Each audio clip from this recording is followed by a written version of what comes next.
¿Y cuántos pueden alabarle en esta noche?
Gloria a Dios.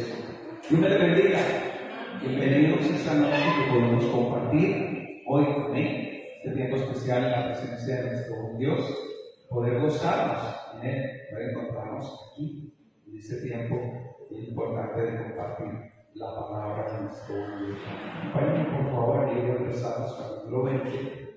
Dice la palabra del Señor, Salmo 20, versículo 1, versículo 4. Salmo 20, 1 al 4.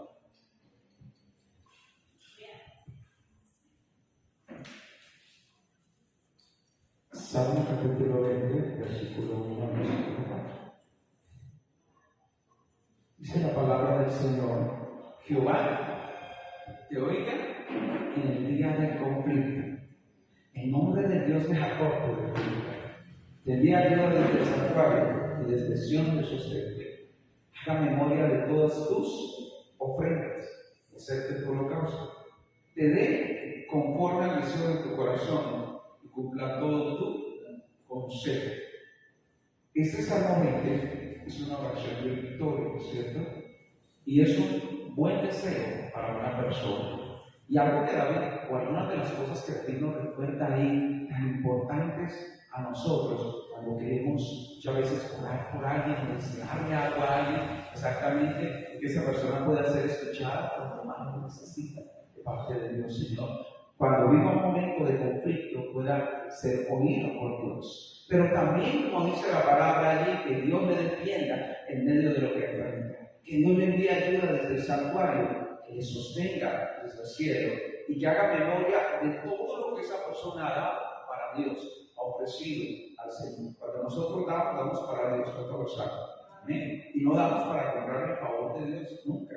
Pero es importante entender que si lo hacemos en la condición correcta, hermano, Dios se agrada de Dios. Vamos a ofrendar esta noche. Papá, gracias.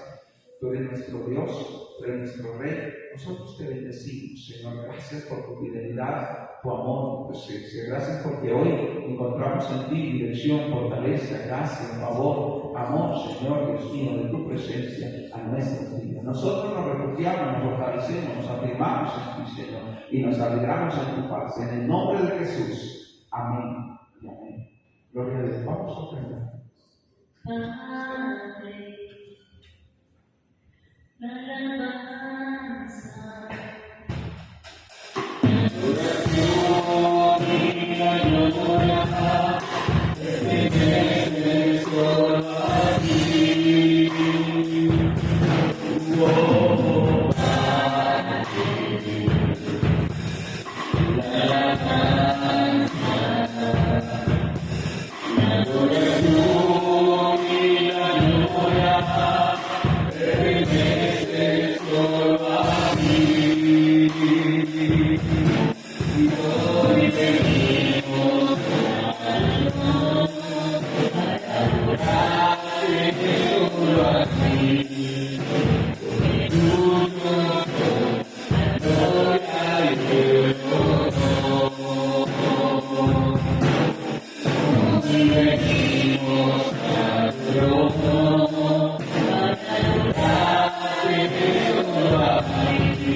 Bienvenidos hoy a este tiempo formatísimo en el Señor.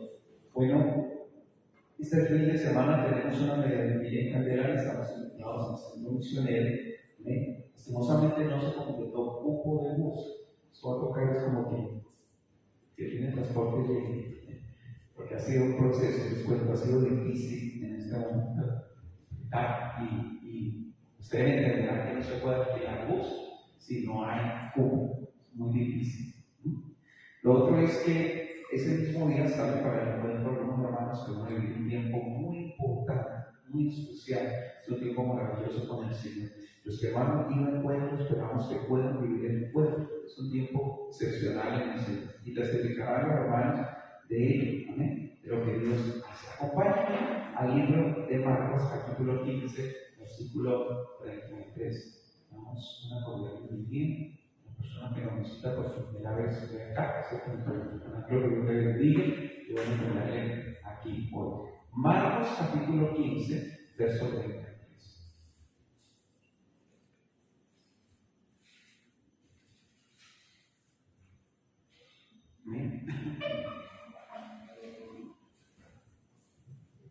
Marcos 15, 33. Cuando vino la hora sexta, hubo tinieblas sobre toda la tierra hasta la hora novena. Y a la hora novena, Jesús clamó a gran voz diciendo: Elohí, Elohí, lama sabactani, que traducido es: Dios mío, ¿por qué me has desamparado? Y algunos de los que estaban allí decían al oírlo: mirad, llama a ellos. Corrió uno, y empapando una esponja en vinagre, poniéndola en una caña, le dio a beber, diciendo: dejad, veamos si viene Elías a bajarle. Mas Jesús dando una gran voz expiró. Entonces el velo del templo se rasgó en dos, de arriba abajo. Y el centurión que estaba frente a él, viendo que después de clamar había expirado, así dijo: verdaderamente este hombre era el Hijo de Dios. También había algunas mujeres mirando de lejos, entre las cuales estaba María Magdalena María la madre de Jacobo el menor y de José y Salomé, quienes cuando él estaba en Galilea le seguían y le servían, y otras muchas que habían subido con él a Jerusalén. Esa es tu palabra, Señor, y nosotros necesitamos oír tu palabra, queremos aprender de ti, queremos que tú nos enseñes, queremos que tú guíes nuestro corazón, Señor, ven, prepara nuestras vidas, Dios mío, danos entendimiento, danos comprensión de tu verdad, de tu palabra, Señor, y guía nuestro ser, Señor, para adorarte, para bendecirte, para exaltarte, para reconocer tu gloria y para engrandecer tu nombre, Señor. Mientras nosotros compartimos la palabra, extiende tu mano como quieres en este lugar, Señor, haz como tú deseas, bendito Dios de los cielos, ministra nuestro corazón, Señor, y llévanos a tener una experiencia real, única, especial contigo, papá, porque tú eres nuestro Dios bueno, Señor, sobrenatural, nuestro Dios bueno, grande, poderoso, Dios mío, y aquí acudimos, Señor, ante tu presencia, venimos, Señor, para adorarte, para bendecirte, para exaltarte, Señor, con toda la fuerza de nuestro corazón en Cristo Jesús. Amén y amén. Hablemos de esta palabra que hemos titulado "Es tiempo de morir". Y es tiempo de morir. Wow. Si normalmente uno huye a la muerte, ¿cierto? Normalmente esquiva todo lo posible. Se nos dice que ya cuando nos hace daño, tratamos de dejar de hacerlo, de dejar de consumirlo, de dejar de comerlo para no morir. ¿Por qué? Porque no queremos morir con alguna circunstancia. Pero hablar de que es tiempo de morir nos lleva a entender entonces el verdadero propósito de Cristo y que debe estar claro aquí. ¿Sabe por qué? Porque aunque Jesús fue juzgado en una forma ilegal, por así decirlo, dice la Escritura, en cuanto a la parte del juicio, fue juzgado ilegalmente, era el tiempo de morir. Porque aunque fue acusado falsamente, era el tiempo de morir. Porque aunque sus discípulos no querían, y Pedro estuvo dispuesto a tomar una espada, a cortar la oreja del siervo del centurión de Malco, era tiempo de morir. Porque aunque ellos querían que Jesús se quedase con ellos mucho tiempo más, era tiempo de morir. Entonces, cuando vamos a esta palabra, nosotros encontramos algunas partes que quiero tocar. Hablemos de la hora más oscura. Y la hora más oscura que menciona el evangelista Marcos dice cuando vino la hora sexta. ¿Cuál es la hora sexta para los judíos? Para los judíos la hora sexta son las 12 del mediodía. Porque los judíos no cuentan las horas como las contamos nosotros, después de las 12 de la madrugada, a la 1, a las 2 de la mañana. No, ellos cuentan la primera hora del día, es entre las 6 y las 7, la segunda entre las 7 y las 8, la tercera entre las 8 y las 9, exactamente, y así hasta llegar a las 12 del día. Y saben que las 12 del día normalmente es una de las horas más brillantes, donde más luz hay, ¿cierto? Una de las horas más especiales, es donde el día se parte. Uno dice, trabajemos fuertemente hasta las 12, pero después dice, se partió esto, son las 12 del día. Y el que trabaja tal vez al contrato, dice, lo que usted no pudo hacer en la mañana, en la tarde es muy difícil que lo haga, ¿cierto? El que trabaja al día dice, ay, las 12, se partió el día, ya no nos quedan sino tantas horitas. Y aquí allá, cada uno lo ve diferente. La hora más brillante se convirtió en la hora más oscura, y algunos de los historiadores mencionan que ese día hubo dos acontecimientos muy fuertes en ese horario. Número uno, un eclipse de 3 horas. Número dos, un terremoto, que es constatado por el evangelista Mateo allí. Por eso dice la palabra que en la hora sexta hubo tinieblas sobre toda la tierra, para constatar el eclipse, ¿cierto? La hora más oscura, ¿por qué? Porque el mundo no lo entendía, pero las tinieblas estaban desatadas contra Jesús. Satanás creyó tener la segunda oportunidad y la segunda victoria para destruir la humanidad.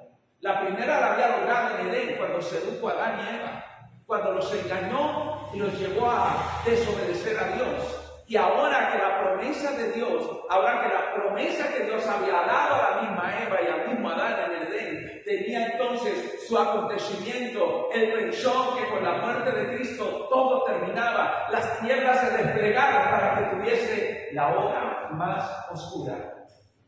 Esa hora no solamente fue una hora oscura en lo físico, también fue una hora oscura en lo espiritual.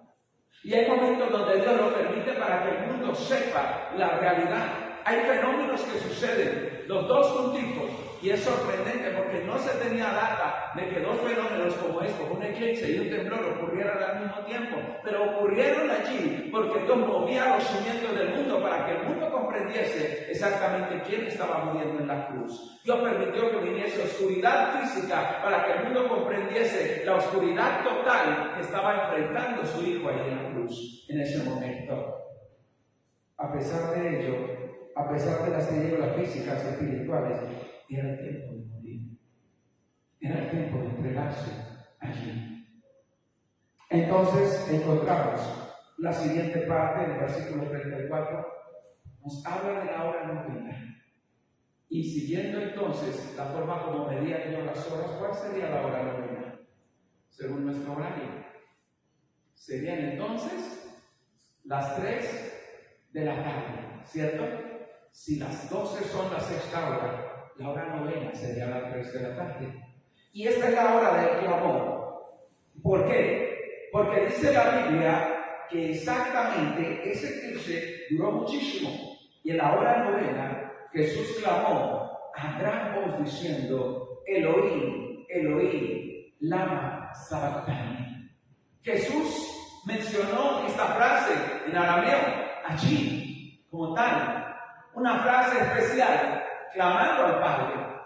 Una frase única, que los entendidos comprenderían, que los que estaban ahí quedarían inquietos, que la mayoría de ellos sabía el hebreo y el arameo y lo conocían. Sin embargo, se puede estar al lado de Jesús, pero si mi corazón no tiene la dirección, yo no voy a entender el propósito de Dios.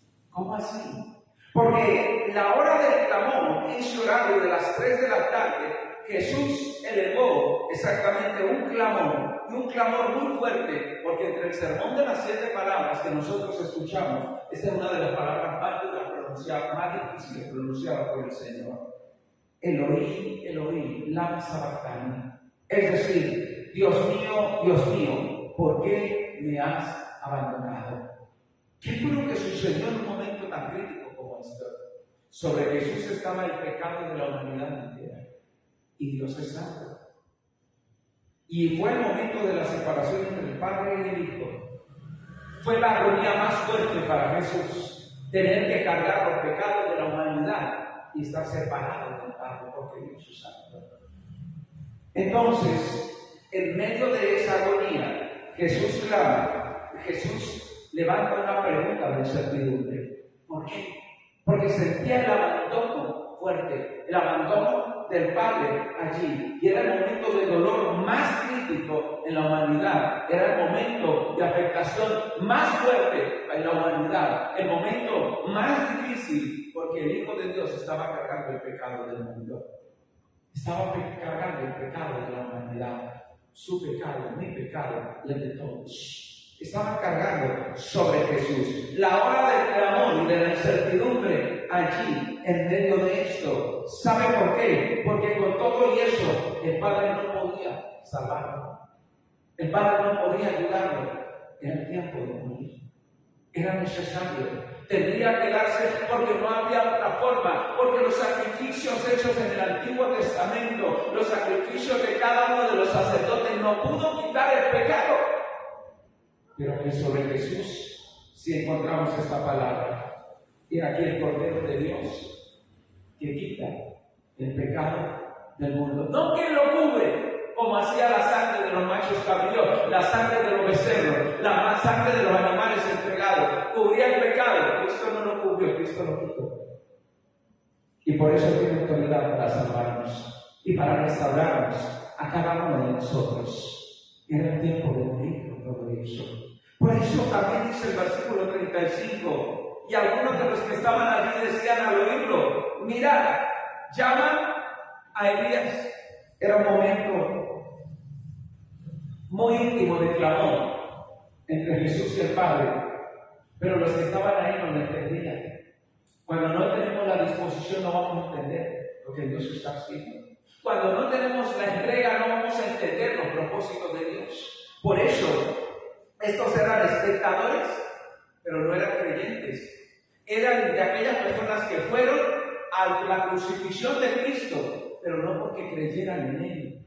No iban con esa razón. Muchos esperaban una señal hasta el final. Esperaban que Jesús hiciera algo que los motivara, algo que los moviera, algo que sacudiera su vida en alguna u otra forma, hasta lo último. Y en medio de esto, que Jesús sacudiera, era mirar exactamente qué podía suceder. En ocasiones las personas van a un lugar con la expectativa de, bueno, de pronto pasa algo allá, de pronto ocurre algo allá. De pronto acontece algo, vamos a ir a mirar a ver qué pasa, si pasó alguna situación. Yo quiero ir a ver, yo quiero ir a mirar qué es lo que sucede o qué es lo que se da. Algunos porque esperan ver para poder creer, esperan una manifestación más allá.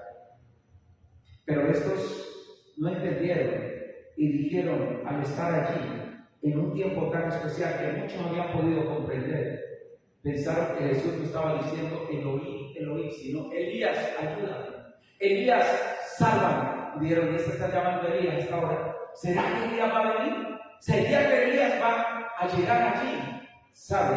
Lo terrible era que ellos no entendieron que al contrario, Jesús no vino por causa de Elías. Si Elías existió fue por causa de Jesús y fue un testimonio exactamente para aquellas generaciones de que un día vendría el Salvador. Podemos llegar a ser espectadores, pero no creyentes. Podemos estar muchas veces en el Señor por curiosidad, pero no por convicción. Podemos muchas veces oír la verdad de Dios y no comprenderla. Sí, Jesús dijo que cuando el corazón se engrosa, que cuando el corazón muchas veces se satura de otras cosas, al oír la palabra, lo que hace es endurecerse. Y no verdaderamente ponerse en las manos de Dios, sino llenarse de dureza. ¿Qué pasó con el faraón ante la palabra de Dios? Cuando Moisés le dijo que era necesario que el pueblo fuera dejado ir, el faraón se enfureció, se llenó de altivez y dijo no. Cuando vio la plaga se asustó y cuando vio las situaciones clamó y pidió que por favor oraran por él para que salieran las plagas, pero cuando se iban las plagas volvía su corazón se endurecía. Estos hombres estaban ante el Creador del mundo y su corazón estaba endurecido. Ellos estaban mirando qué podía pasar, solo eran espectadores. Estaban esperando un acontecimiento y no vieron exactamente lo que sucedía. Se perdieron lo más importante y muchas veces podemos perdernos lo más importante porque no tenemos la intención correcta, porque no tenemos la disposición para con Dios. Entonces dice la Biblia que corrió uno al escuchar esto y empapó una esponja con vinagre y cuando la puso, dice la palabra, ahí en la caña y la dio a beber diciendo, dejad de agua si viene Elías a bajarle. Cuando Jesús dijo, Eloí, Eloí, lama sabactani, estaba cumpliendo una profecía que está en el Salmo 22, que es donde está la agonía del Mesías. Y ellos no lo entendieron. Y aunque leían cada sábado y todos los días las Escrituras, no comprendieron lo que Jesús estaba diciendo. Y alguno por de pronto tener un buen acto con Jesús, corrió y trajo una esponja. Dice otro de los evangelistas, Mateo, que Jesús dijo, tengo sed. Y cuando él estaba ahí, entonces hizo y puso vinagre. Algunos usaban un tipo de vinagre para darle un momento de abundante sed. Quiso tener un buen detalle con Jesús, pero no con las intenciones correctas. Porque dice la palabra que lo dio a beber diciendo, dejad, veamos si viene Elías a bajarle. Querían espectáculo. Querían show, ¿verdad? Y muchas veces la gente quiere eso. Quiere show, quiere espectáculo. Con todo y esto lo atendió y dijo, pongámosle esto, vamos a ver, esperemos si viene verdaderamente Elías y lo baja de ahí. Yo esto no me lo pierdo, esto es de alquilar tampoco. No, hermano, el evangelio no es un espectáculo, ¿cuánto lo saben? Yo no sé lo que van y hacen show en algunos lugares, porque hay gente que vaya a hacer unos shows impresionantes en algunos sitios, hermano. Y yo sé que el Espíritu Santo se mueve y manifiesta su gloria y su poder, pero en ocasiones hay lugares donde uno dice, Dios mío, ¿y aquí qué? A la postre no es ni lo que se debería buscar, sino otra cosa terrible. Estos estaban esperando un show, estos estaban esperando algo más allá. Y querían eso, pero dice la palabra en medio de eso que solo estaban esperando. No decían, ahí está muriendo el Salvador, Él se está entregando por nosotros, Él está pagando por nuestros pecados, sino que dijeron, yo quiero saber si va a venir Elías. yo esta vez la pierdo, aquí me quedo esperando hasta lo último. Y démosle, a ver, pasémosle, porque necesitamos saber cuántas veces la gente quiere solamente eso. Aún más, en ocasiones la gente, cuando uno quiere caminar con Dios, está en la expectativa de cuánto se va a tropezar, cuánto se va a caer, cuánto le va a durar la fiebre, cuánto le va a durar la entrega, cuánto le va a durar la disposición. Jesús dijo, el que persevere hasta el fin, este será salvo. Somos llamados a perseverar en el cuanto a los salvos. La fe en Cristo no es algo temporal, iglesia del Señor, ni de espectáculo, hermano, ni de momento, ni de show. El Rey de Reyes y Señor de Señores murió en la cruz para darnos salvación a usted y a mí, para darnos perdón de pecado, vida eterna, la iglesia del Señor. Era necesario morir, debía morir, tenía que morir ahí.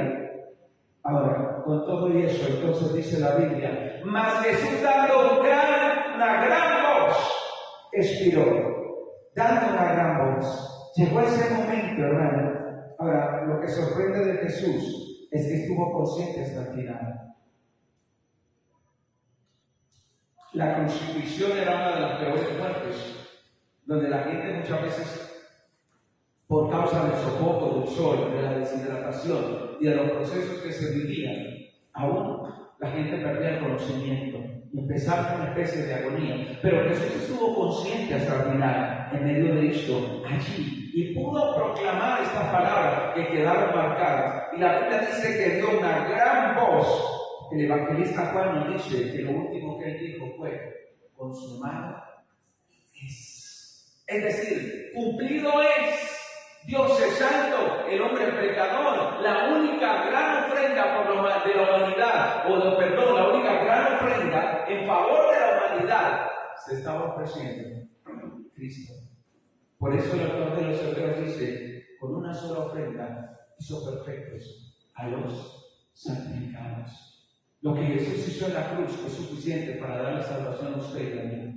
Es suficiente, iglesia del Señor. Muchas veces la gente quiere hacer otra cosa más y dice, cuando está muriendo, llame al de aquí o llame al de allá. Al que tiene que clamar es a Dios, porque el que murió en la cruz del Calvario es el Señor. Alguien tal vez pueda hablar por mí, pero el que me da salvación se llama Jesucristo. Solo Él me da la salvación. Por eso, en esa parte final, Jesús cumple lo que estaba escrito acerca de Él. La Biblia dice, murió exactamente, porque con Él estaba muriendo exactamente, hermano, el poder del pecado. Con Él estaba muriendo todo lo que controlaba y dominaba al hombre, para darnos una oportunidad a usted y a mí. Ahora, ¿sabe que en la Biblia encontramos testimonios de última hora? Uno de ellos es el ladrón. Uno diría, no, ese fue el testimonio. Pero el evangelista Marcos y Mateo registran a este otro hombre del verso 39, el centurión. El centurión, dice la Biblia, que estaba frente a él y viendo que después de clamar había expirado, así dijo: verdaderamente este hombre era hijo de Dios. El centurión no había ido por curiosidad. Era una obligación legal. Tenía que estar ahí por su investidura militar. Tenía que estar presente en la crucifixión de Cristo. Tenía que constatar que la orden dada por Pilatos y por los ancianos judíos se cumpliera, a diferencia de los que estaban como curiosos. Este no fue por curiosidad. Pero así es Dios de bueno, que muchas veces, hermano, nosotros no vamos por curiosidad, pero Dios es tan especial que nos regala la oportunidad. Ahí donde no pensaba. ¿Quién diría? El centurión era el que dirigía a muchos, pero este hombre, al oír a Jesús, al ver el cumplimiento, porque estaba acostumbrado a ver la muerte, era algo continuo, porque ellos impartían esa parte, les tocaba ejecutar las órdenes. Y usted sabe cómo una persona, como dice, como el verdugo de algo que le toca ver y se acostumbra, o como el sepulturero, que no llora cada vez que van a llevar muertos. El sepulturero llega a ser tan insensible, en cierta forma, que la gente llora casi encima de él y él está rápido trabajando para... Y si le tocaron dos muertos, pero rápido tapa. Los otros no quieren que le tapen el muerto, pero él tiene que estar ahí y ponerlo, ¿cierto? Porque es su trabajo. porque está ahí. Pero este centurión ahí encontró a Jesús. Hermano, un testimonio de última hora es porque todos tenemos la oportunidad en esta tierra. De nosotros depende si la aceptamos o la rechazamos. Tal vez el centurión dijo, bueno, me tocó una vez más cuando vio a Jesús. Es el único que proclama esto. Verdaderamente, este hombre era hijo de Dios. Dijo, verdaderamente era de que se decía. Es real.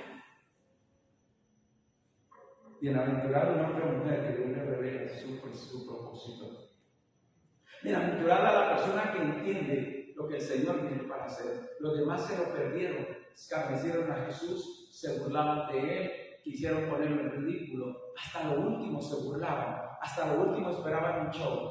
Este hombre, que no estaba con ninguna de esas expectativas, se le manifestó la verdad, conoció y pudo reconocer quién era Jesús y dijo, este verdaderamente era el Hijo de Dios. Él era la persona que decía ser. Y en medio de esto encontramos, hermano, entonces, también a unas personas que representan la fidelidad. Qué tremendo, ¿cierto? Hoy en día que se levantan movimientos feministas, dicen que el Señor es más machista que quién sabe qué. Nosotros tenemos que entender que las cosas las estableció más el hombre que el mismo Dios. Y solo Dios tuvo muchas veces que afirmar algunas cosas. Pero Jesús le dio un valor muy importante a la mujer en su ministerio. Y lo vemos en las mujeres que sirvieron a Jesús, que las dignificó, a las que Él defendió, a las que restauró y libertó en medio de ellos. Y por eso encontramos testimonios fieles allí hasta ese tiempo de morir. El versículo número 40 dice, y había algunas mujeres mirando de lejos, entre las cuales estaba María Magdalena. Ah, qué tremendo, ¿cierto? María Magdalena ha sido una de las mujeres más mal mencionadas en la Biblia y más distorsionada. Exactamente. La Escritura solo dice que María Magdalena tuvo 7 demonios y que Jesús expulsó los 7 demonios de ella. Pero nunca dice que fue una mujer prostituta, como algunos enseñan. Es que María Magdalena era prostituta. No, no hay un testimonio bíblico que pueda decir que María Magdalena era prostituta. No, esa no es Magdalena. Otro dice, no, es que María Magdalena se casó con Jesús.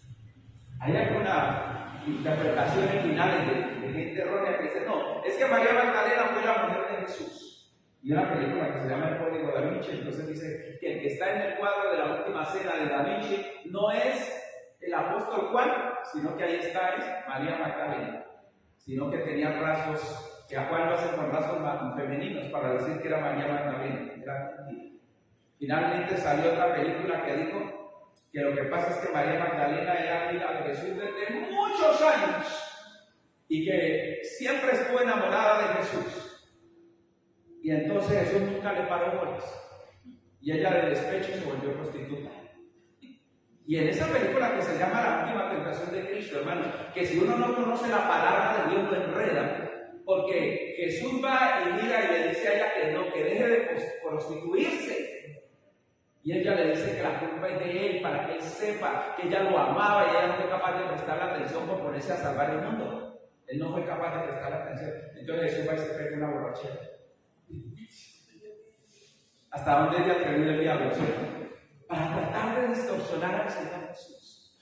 ¿Hasta dónde le ha atrevido el diablo? Para tratar de destruir la verdad de la palabra. Por eso hay que conocer la palabra de Dios, ¿cuántos lo saben? La Biblia dice que María fue una mujer fiel, fue una mujer en la cual el Señor, hermano, la libertó, la sanó, la restauró, y esa mujer fue una mujer fiel. ¿Sabe por qué? Porque la gente fiel no se conoce en las buenas, ¿cuántos lo saben? La gente fiel se conoce en cuál? En las malas. ¿Dónde estaban los discípulos ahí? No había. Tenían miedo. ¿Tuvieron más valor estas mujeres, sí o no? Tuvieron más valor las mujeres. Caramba, como que las mujeres siempre nos dan sopa y seco en muchas cosas. Porque tuvieron más valor. Claro que las mujeres ven un rato con una cucaracha y ahí pierden. Pero aquí, hermano, en medio de esto, las mujeres son un testimonio de fidelidad. Porque dice la palabra aquí que también estaba María, la madre de Jacobo el menor, es decir, de Lebeo, de Alfeo, que dice la Escritura, ese Jacobo, el menor, uno de los discípulos de Jesús, estaba ahí María, esta otra María, porque había unas 3 Marías con el ministerio de Jesús. Y estaba esa otra mujer allí, fiel, parada en la raya. Su hijo no estaba, pero estaba ella. Estaba como mujer firme ahí al lado de la cruz, a la expectativa de lo que pudiera suceder. Y dice que también estaba la tercera mujer, Salomé. En la Biblia hay otra Salomé, que es la hija de Herodías, una seductora. Pero esta Salomé no es esa muchacha. Esta Salomé es una mujer fiel a Jesús, fiel al propósito, que caminó con el Señor, que estuvo ahí. Y que aunque era el tiempo de morir, ella estuvo hasta lo último, no como una espectadora, hermano, sino como una mujer de fe, firme con el Señor hasta lo último. Necesitamos ser cristianos fieles, ¿cuántos lo saben? Y a pesar de lo que venga, usted y yo no nos podemos dejar mover de la fe. A pesar de las cosas que lleguen, mantengámonos firmes en el Señor. Estas mujeres fueron para testimonio para aquella generación, porque el mundo las tenía por débiles, pero en la cuanto a la fe eran mujeres fuertes. Y estaban ahí con el Señor. Sí se puede. La Biblia dice, ¿sabe por qué? Porque dice el verso 41, complementando esto, quienes cuando Él estaba en donde le seguían. ¿Sabe que el ministerio de Jesús fue muy productivo en Galilea? ¿Sabe que Jesús fue reconocido grandemente en Galilea? Es decir, ellas estuvieron en la gloria de Jesús.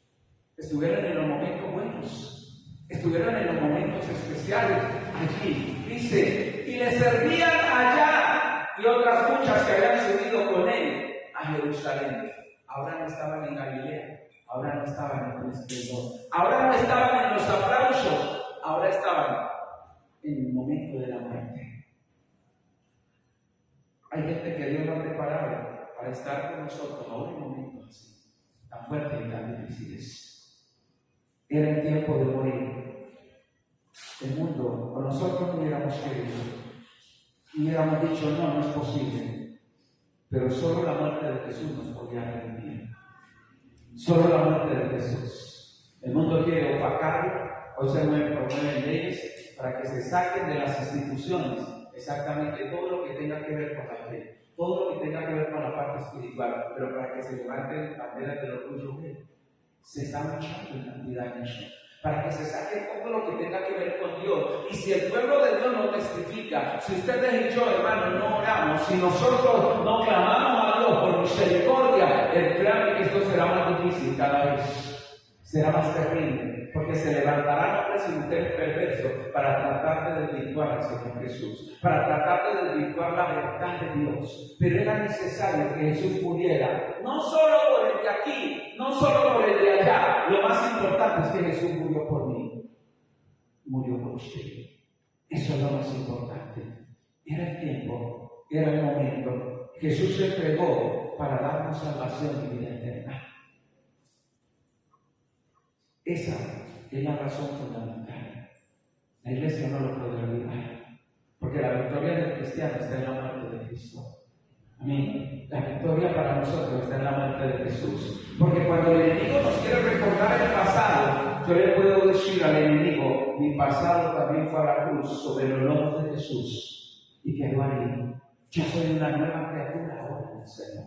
No tienes por qué señalarme y tratar de llevarme por donde no es. Porque mi pasado quedó ahí, en la cruz del Calvario. Yo ahora soy una nueva persona en Cristo. Y espero, hermano, el cumplimiento de la promesa y de la verdad que Dios ha determinado. Esa es la fe que vence al mundo, dice el apóstol Juan. Es lo que vence al mundo, la fe que nosotros tenemos en Dios. Por eso nos mantenemos firmes. Que es lo que el enemigo trata de robarle al cristiano. La fe que tiene en Dios. Porque sabe que si pierde la fe, está muerto en vida, porque sabe que si pierde la fe que tenemos en el Señor, quedamos nulos, iglesia de Dios. Vamos a orar esta noche y tengamos en claro esto.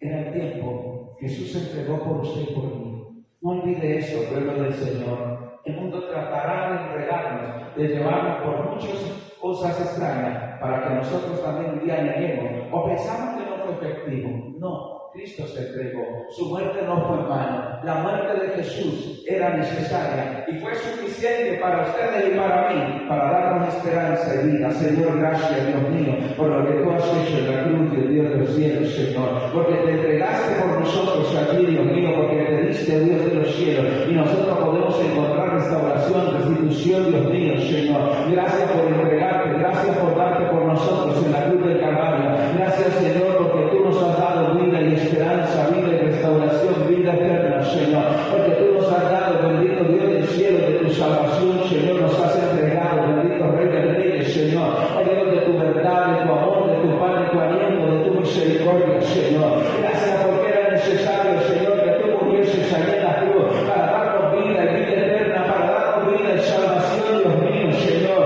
Aunque muchos no lo entendieron, aunque otros se escarnecieron, aunque muchos hoy en día también se ríen y ponen en ridículo el Evangelio y tratan de poner, Señor, y de colocar la fe como en lo último, como un negocio, algunos, bendito Dios de los cielos. Era necesario que tú murieses en la cruz, era necesario que murieses porque era la única forma para darnos salvación y vida eterna. Gracias por entregarte a ti, mi Jesús. Gracias por entregarte así de una forma tan difícil, tan fuerte, una situación tan fuerte que te llevó a clamar el oír, la masabactani. Es decir, Padre mío, ¿por qué me has desamparado? Poder decir hace un momento de separación entre el Padre y el Hijo que nunca se había dado. Se dio la cruz por nosotros, Señor. Gracias, mi Jesús, por entregarte así. Gracias, Señor, ayúdanos a comprender esta verdad. Porque muchos se reunieron, Señor, esperando un show, esperando allí que ocurrieran cosas, Dios mío, como señales, y no creyeron verdaderamente en el Hijo de Dios. Pero un centurión marcó la diferencia. Un hombre que estaba allí para cumplir, Señor, su obligación, pudo encontrar la verdad. Oramos por los que no han comprendido, Señor, tu palabra, por los que no han comprendido, Dios mío, Señor, lo que tú hiciste en la cruz, que puedan tal vez proclamar, decir hoy también, Señor, verdaderamente Jesús es el Hijo de Dios, verdaderamente Él hay esperanza, verdaderamente Él es salvación, verdaderamente Él es vida eterna, verdaderamente Él es el que perdona nuestros pecados, verdaderamente su sacrificio es suficiente para salvación y traer esperanza en vida eterna, Señor. Gracias, mi Dios, gracias, mi Rey, Señor, te adoramos. Mi Dios, te bendecimos, Señor. Gracias, Dios de los cielos. Levantamos la vida, Señor, de María, la sobrina de María. Oramos por ella, por el accidente que tuvo hace unos momentos, Señor. Oramos porque la guarde, porque cubra su vida, porque tú, Dios mío, la fortalezca, porque tú le des una oportunidad, Dios mío, de recuperarse, una oportunidad de levantarse de ahí, una oportunidad hoy, bendito Dios del cielo, de salir adelante. Oramos, Señor amado, porque pongas tu mano de sanidad y restauración sobre ella. Oramos porque tú hagas el milagro en su cuerpo, en su vida esta noche, Señor. Dios mío, glorifícate en ella, Dios del cielo, ministra, Señor. Y hoy obra, Señor, algo que la ciencia no puede hacer, algo que nosotros como seres humanos no alcanzamos a hacer, mi Dios. Señor, glorifícate en ella, levanta y que ella pueda testificar, Señor. Oh Dios mío, Padre Santo, que no solamente tú la salvaste del accidente, sino que pusiste tu mano también ahí en esa cirugía, Señor, y la sacaste adelante, Señor. Toca su corazón hoy, en el nombre de Jesús. Llénale de ti, papá. Nosotros te bendecimos y te honramos con todo nuestro corazón, en el nombre de Cristo Jesús. Amén y amén. Que Dios te bendiga, Padre iglesia, que Dios te guarde, que Dios te cubra. Una última cosita antes de irnos. Yo creo que todos saben que el padre de Julián murió. Julián es un joven de esta congregación, ya no está tan joven, pero Julián es el hijo de esta casa. Entonces, los que podamos ir al velorio en un momentico, hacer su práctico, pero están velando acá, ahí frente a donde están velando Erasmo, padre de Julián, y podamos acompañar, hacer un práctico ahora. Así que podamos ir mañana, lo que puedan ir al entierro, entonces estará acompañando. Dios me les bendiga, Dios me les guarde.